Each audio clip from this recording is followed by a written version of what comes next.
Hello students, greetings to Center for Political Science.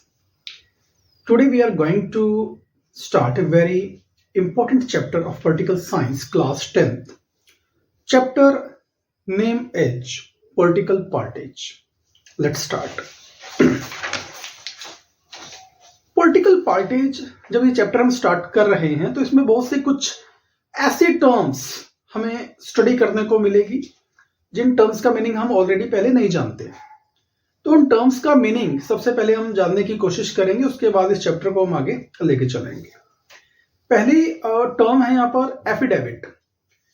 Affidavit को generally हम हिंदी में शपथ पत्र बोलते हैं। इसमें एक लीगल डॉक्यूमेंट है ये और इसकी वैलिडिटी है, लीगली ये वैलिड है।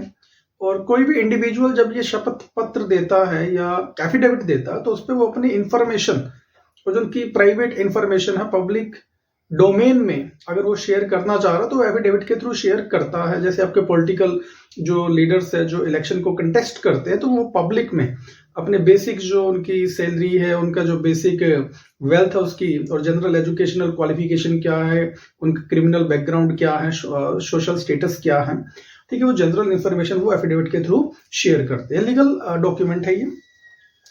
एफिडेविट ए साइंड डॉक्यूमेंट। जब भी हम कोई इंफॉर्मेशन इस एफिडेविट के माध्यम से शेयर करेंगे तो उस पर हमारे सिग्नेचर होंगे वेरिफिकेशन के लिए। A signed document है submitted to an officer of court generally, where a person makes a sworn statement. शपथ लेके वो अपनी स्टेटमेंट देता है रिगार्डिंग हर पर्सनल इंफॉर्मेशन।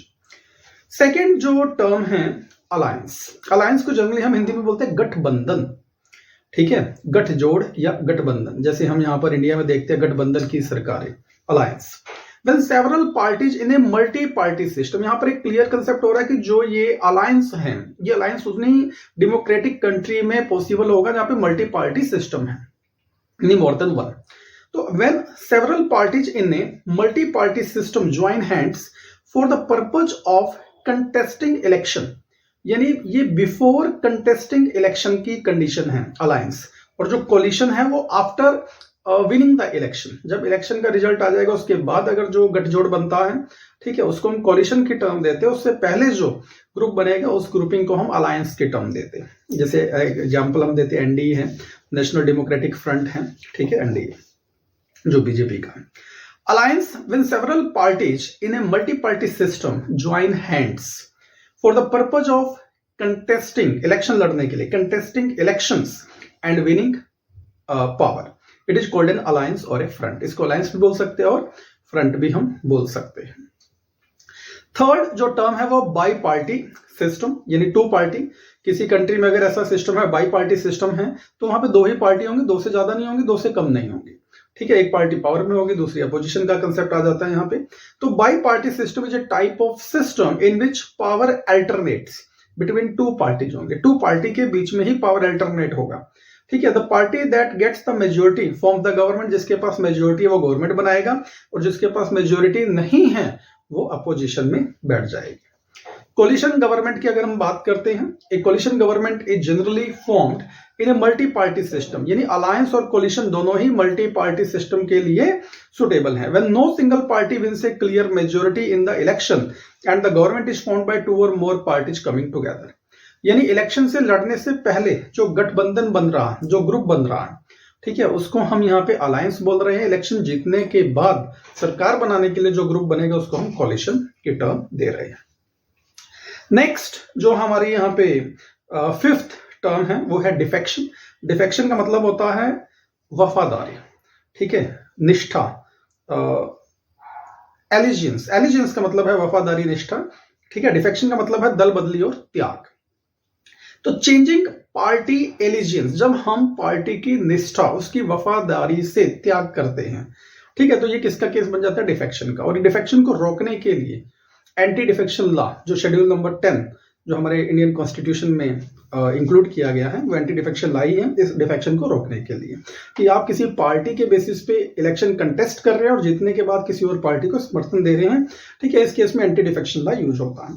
तो changing party allegiance from the party on which a person got elected to a legislative body to a different party, कि आपने election किसी और पार्टी की आइडियोलॉजी पे लड़ा है, ठीक है, और जीतने के बाद आप किसी और आइडियोलॉजी को सपोर्ट कर रहे हैं, तो ये कॉन्स्टिट्यूशनली वैलिड नहीं है, तो एंटी डिफेक्शन यहाँ पे शेड्यूल एप्लीकेबल हो जाता है, यानी उसकी जो सदस्यता है, उसकी जो वैलिडिटी है उस मेंबर की, वो वहां पे एलिजिबिलिटी कैंसिल हो जाती है, ठीक है। नेक्स्ट 6 जो यहाँ पे टर्म आ रहा है वो है election. An election is a formal group decision making process by which a population chooses an individual to hold public office. Election में जनरली के एक लार्ज नंबर ऑफ इंडिविजुअल्स इसमें अपने जो राइट टू वोट का जो अधिकार है, वोटिंग का जो अधिकार है, वो यूज करते हैं, ठीक है, और एक बहुत बड़े लेवल पे डिसीजन मेकिंग होती है कि किसको हमने अपना रिप्रेजेंटेटिव इलेक्ट करना है, किसको नहीं करना, ये वोटिंग के थ्रू होगा। और आजकल जो वोटिंग का सिस्टम इंडिया में वो ईवीएम है, इलेक्ट्रॉनिक वोटिंग मशीन के थ्रू। नेक्स्ट जो हेडिंग है इसमें टर्म है वन पार्टी सिस्टम।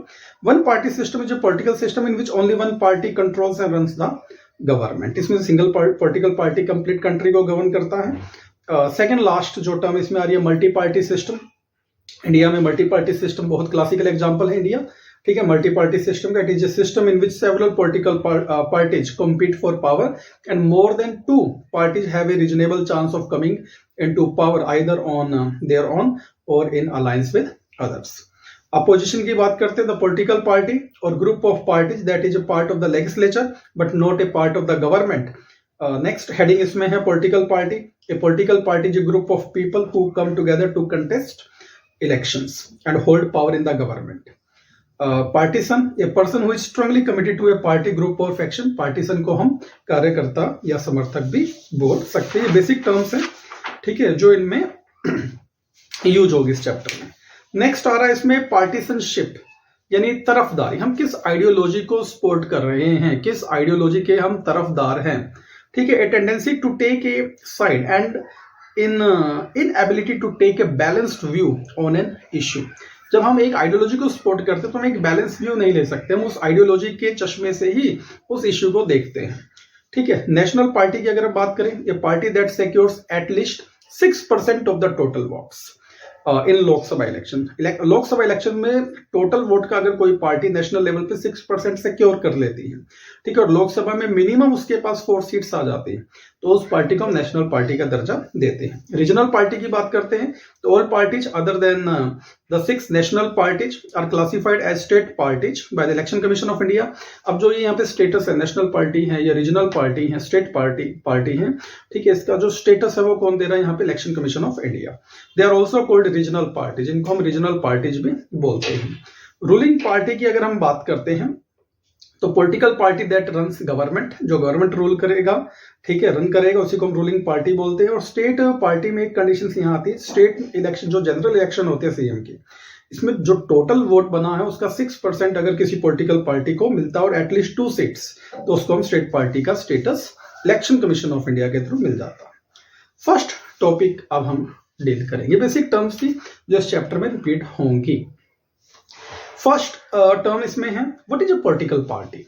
एक पॉलिटिकल पार्टी एक जब ग्रुप ऑफ पीपल की जनरल हम बात करते हैं, जब पॉलिटिकल पार्टी की बात करते हैं तो हमारे माइंड में 2 कंसेप्ट आते हैं। एक तो group of people of like minded, ठीक है, जिनकी एक जैसी सोच है, वो ग्रुप बना लेते हैं। और दूसरा क्या है कि उनकी एक आइडियोलॉजी है, वो एक पर्टिकुलर आइडियोलॉजी के ऊपर वो क्या कर रहे हैं, मूव कर रहे हैं, ठीक है। कंट्री की जो पॉलिसी है, डिसीजन है, उस आइडियोलॉजी से ही कहीं ना कहीं अफेक्टेड होंगी।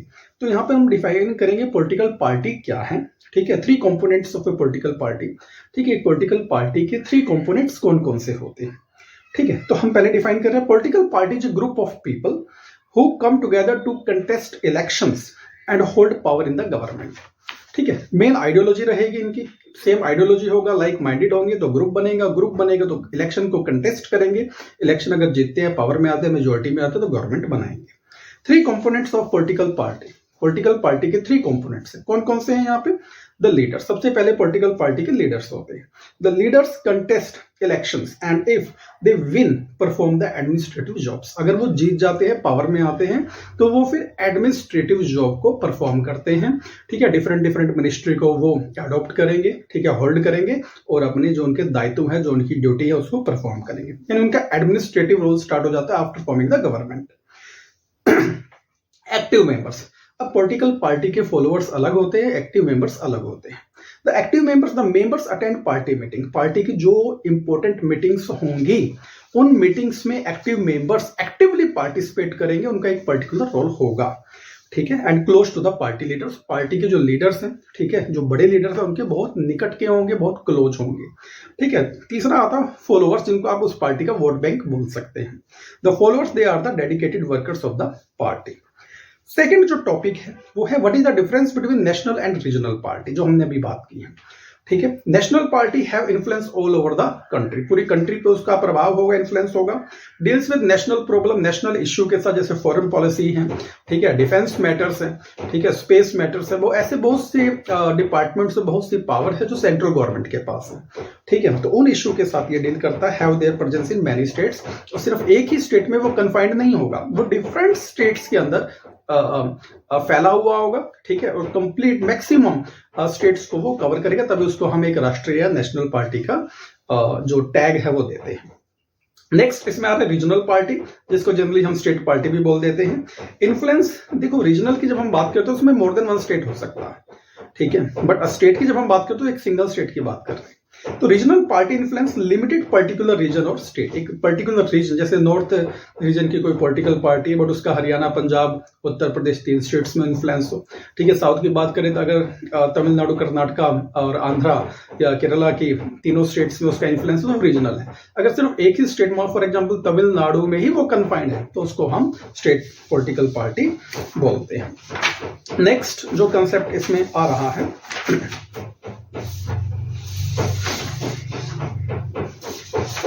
More concern about regional level problems, जो रीजनल पार्टी, एग्जांपल यहां पर है टीडीपी, तेलुगु देशम पार्टी, ये एक रीजनल पार्टी है। डीएमके है, ठीक है, डीएमके द्रविड़ा मुनिट्रा कझागम, ये इसकी फुल फॉर्म है डीएमके। ठीक है, बीजेपी और इंडियन नेशनल कांग्रेस ये नेशनल पार्टी है। नेक्स्ट जो टॉपिक आ रहा है वो है in what way is an alliance different from A coalition government. Alliance और कोलिशन, अलायंस गवर्नमेंट और कोलिशन गवर्नमेंट में क्या, अलायंस में और कोलिशन गवर्नमेंट में क्या डिफरेंस। अलायंस गवर्नमेंट नहीं बोलेंगे, ठीक है, क्योंकि alliance before the declaring of result of election आ रहा, तो ये गवर्नमेंट से रिलेटेड नहीं है। अलायंस अलग टर्म है, कोलिशन गवर्नमेंट ये कंबाइंड टर्म है। अलायंस में several parties in a multi party system, देखो अलायंस और कोलिशन जो ये टर्म है मेनली मल्टी पार्टी सिस्टम में ही ऑपरेटेबल होगा। ठीक है, when several parties in a multi party system join hands for the purpose of contesting elections and winning power, it is called an alliance. ठीक है, election के result आने से पहले या इलेक्शन कंटेस्ट करने से पहले जो ग्रुपिंग होगी, इलेक्शन कंटेस्ट करने से पहले जो ग्रुपिंग होगी पॉलिटिकल पार्टी की, उसको हम अलायंस बोलते हैं। और इलेक्शन का रिजल्ट डिक्लेयर होने के बाद जब हमने गवर्नमेंट बनानी है, गवर्नमेंट बनाने के लिए जो ग्रुपिंग होगी उसको हम कोलिशन बोलते हैं। When no single party win से क्लियर मेजोरिटी, ये कोलिशन की कंडीशन सिचुएशन तब अराइज होगी जब एक पार्टी को फुल बहुमत नहीं मिलता। ठीक है, फुल मेजोरिटी में वो नहीं आती। ठीक है, when no single party wins a clear majority in the election and the government is formed by 2 or more parties coming together, but अब कुछ ऐसा भी देखा जा रहा है फुल मेजोरिटी आने के बाद भी जो कोलिशन है वो बनाए जा रहे हैं आइडियोलॉजी के बेसिस पे और स्ट्रॉन्ग गवर्नमेंट को स्ट्रॉन्ग करने के लिए। नेक्स्ट इसमें जो टॉपिक है 3 differences between ruling and opposition party. Ruling और अपोजिशन पार्टी में क्या डिफरेंसेस हैं, रूलिंग पार्टी की क्या रिस्पॉन्सिबिलिटी है, क्या ड्यूटीज है उसकी, क्या लिमिटेशन है, जो अपोजिशन में है उसकी क्या ड्यूटी है, क्या अकाउंटेबिलिटी है। Ruling party it forms and runs the government, clear cut है, जो रूलिंग पार्टी है वो गवर्नमेंट बनाएगा भी और उसको चलाएगा भी। It plays a decisive role, government की जो पॉलिसी है, डिसीजन है, उसमें इसका अहम रोल है, यही फैसले लेगा। ठीक है, तो डिसीसिव रोल है in making laws for the country. It puts forward different policies and programmes, सरकार की जो नीतियां हैं, ठीक है, प्रोग्राम्स है, पॉलिसीज हैं, वो जो पावर में होगी गवर्नमेंट वही ऑर्गेनाइज करेगा। अपोजिशन पार्टी क्या करेगा, तो पॉलिटिकल पार्टी और group of parties that is part of the legislature. देखो अपोजिशन भी वो पॉलिटिकल पार्टी है जो लेजिस्लेटिव के मेंबर हैं। अगर उनकी पार्टी से कोई मेंबर सिलेक्ट ही नहीं हुआ, इलेक्ट ही नहीं हुआ लेजिस्लेचर बॉडी के लिए, ठीक है, तब वो अपोजिशन में नहीं आने वाले, तो वो बाहर ही रहेंगे, ठीक है, कम से कम वो मेंबर होने चाहिए। The political party or a group of parties that is part of the legislature but not a part of the government. Government के पार्ट नहीं होंगे नेचुरली, ठीक है। सेकंड है क्रिटिसाइज द गवर्नमेंट, ये गवर्नमेंट की अनकॉन्स्टिट्यूशनल पॉलिसी प्रोग्राम्स को criticise करेंगे for its wrong policies and programmes. It criticise the government for its failures, जो गवर्नमेंट के फेलियर्स होंगे, जो उनकी नाकामियां होंगी, उसके लिए भी उनको कोसेंगे, क्रिटिसाइज करेंगे। नेक्स्ट इसमें आ रहा है what is a multi party system. Why India has adopted a multi party system. Classical example पहले हमने बताया कि जो इंडिया वो क्लासिकल एग्जांपल है मल्टी पार्टी सिस्टम का। जब several parties compete for power and more than 2 parties have a reasonable chance of coming to power either on their own strength or in alliance with others, we call it a multi party system, ठीक है, जहां पर 2 से ज्यादा political party election को contest कर रहा है, ठीक है, और 1 से ज्यादा पॉलिटिकल पार्टी अलायंस के थ्रू भी गवर्नमेंट अगर बनाती है, तो ऐसे सिस्टम को हम क्या बोलते हैं, मल्टी पार्टी सिस्टम। तो India has evolved A multi party system. It is because the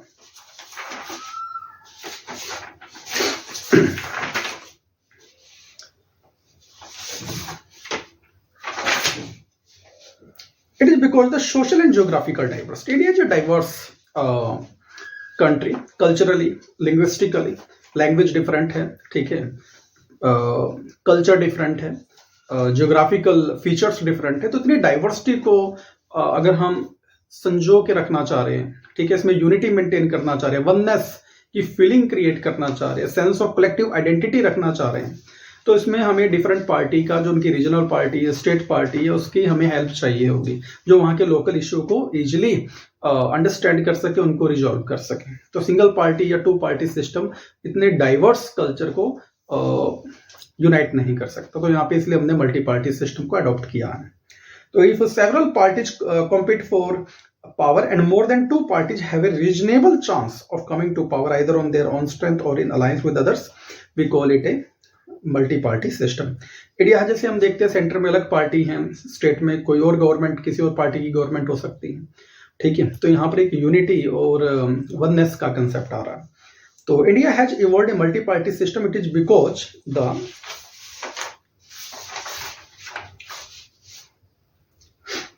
social and geographical diversity in such a large country is not easily absorbed by 2 or even 3 parties। तो यहाँ पे multi party system को spot किया। Next जो topic है, role of opposition party in democracy. देखो opposition के बिना तो जो पार्टी पावर में है वो अनकंट्रोल्ड हो जाएगी, ठीक है। उस पर कंट्रोल रखने के लिए उनको कॉन्स्टिट्यूशनल वे में बाइंड करने के लिए अपोजिशन एक इंपॉर्टेंट रोल प्ले कर रहा है इंडियन डेमोक्रेसी में। Those parties that lose in the elections play the role of opposition to the parties in power. Role played by opposition is it gives its own opinion. ये जब discussion होता है, debate होती है लोकसभा में, house of people में, तो राज्यसभा में भी, ठीक है, काउंसिल ऑफ स्टेट्स में भी, तो यहाँ पर अपोजिशन अपनी ओपिनियंस देता है, ठीक है। अगर गवर्नमेंट पॉलिसी या प्रोग्राम्स में कहीं लूप होल्स हैं, कहीं ड्रॉबैक है, डीमेरिट्स हैं, तो वो उसको उजागर करता है कि कहाँ पे अनकॉन्स्टिट्यूशनल वो चल रहे हैं। विच में oppose the ruling party mobilises opposition to the government. लोगों में अवेयरनेस क्रिएट करता है कि कहाँ गवर्नमेंट गलत कर रही है। It puts its different views in parliament and criticise the government for its failures और रॉन्ग पॉलिसीज। रॉन्ग पॉलिसी के लिए गवर्नमेंट के अगेंस्ट ये एजिटेशन भी करते हैं within and outside the house. Next topic है role of political party in Indian democracy. बहुत इंपॉर्टेंट कंसेप्ट आ रहा है ये। इंडियन डेमोक्रेसी में, एक डेमोक्रेटिक कंट्री में एक पॉलिटिकल पार्टी का क्या रोल रहता है उसकी हम बात करेंगे। पार्टीज कंटेस्ट इलेक्शन, पहला कंसेप्ट आ रहा है कि वो इलेक्शन लड़ती है। In most democracies, elections are fought mainly among the candidates put up by political parties. In India, top party leaders choose candidates for contesting elections. तभी हम देखते हैं कि मैक्सिमम जो इंडिविजुअल्स इलेक्शन लड़ना चाह रहे हैं तो उनको उनमें भागा दौड़ी रहती है टिकट के लिए कि कोई पर्टिकुलर पार्टी उनको सपोर्ट करे। सेकंड जो आ रहा है यहाँ पे, parties put forward different policies and programmes and the voters choose for from them. ठीक है, हर पार्टी का अपना एक मैनिफेस्टो होता है, उनकी स्कीम्स होती है, वो अगर पावर में आएंगे तो वो लोगों के लिए क्या करेंगे, पब्लिक के लिए क्या करेंगे, किस तरीके से फॉरेन पॉलिसी, अगर नेशनल लेवल की बात कर रहे हैं। ठीक है, तो ये सारे एक मैनिफेस्टो, उनकी खुद की पॉलिसी होती है, प्रोग्राम्स होते हैं, तो उनको एवेल्युएट करते हैं, एनालाइज करते हैं, कंपैरेटिव एनालिसिस करते हैं लोग, उसके बेसिस पे वो अपने वोट को कास्ट करते हैं। तो parties put forward different policies, each of us may have different opinions and views on what policies are suitable for the society. In a democracy, a large number of similar opinions have to be grouped together to provide a direction in which policies can be formulated by the governments. That is what the parties do. जो guiding principles है वो हमारे preamble of constitution में mention है, जैसे एक secular होना चाहिए, socialist होना चाहिए, equality, justice, brotherhood। ठीक है, ये हमारे guiding principle है, इन principle को violate नहीं कर सकती government policy। Parties play a decisive role in making laws for a country. ठीक है, कंट्री के लिए जो कानून बनाने की प्रोसेस है वो भी हाउस में हो रही है, लेजिस्लेटिव बॉडी में हो रही है, गवर्नमेंट के हाथ में है। Formally laws are debated and passed in the legislature, but since most of the members belong to a party, they go by the direction of the party leadership irrespective of their personal opinion. मैंने पहले बोल दिया कि जो decision होंगे, जो policy बनेगी, जो प्रोग्राम्स बनेंगे, वो अल्टीमेटली पॉलिटिकल पार्टी के जो आइडियोलॉजी है उसको बाइकआउट नहीं करेगी। ठीक है, उसको वायलेट नहीं करेगी। Parties form and run governments, parties recruit leaders, train them and then make them minister to run the government in the way they want. Those parties that lose in the election play the role of opposition to the parties in power by voicing different views and criticizing government for its failures or wrong policies. Parties shape public opinion. They raise and highlight issues. Parties sometimes also launch movements for the resolution of problems faced by the people. तो mainly ये जनता के लिए सरकार है, तो जनता के लिए ये काम करेगी। इसके साथ ही इस चैप्टर का फर्स्ट पार्ट यहाँ कंप्लीट होता। जो नेक्स्ट टॉपिक होंगे इस चैप्टर्स के, वो सेकंड पार्ट में हम कंप्लीट करेंगे। Thank you.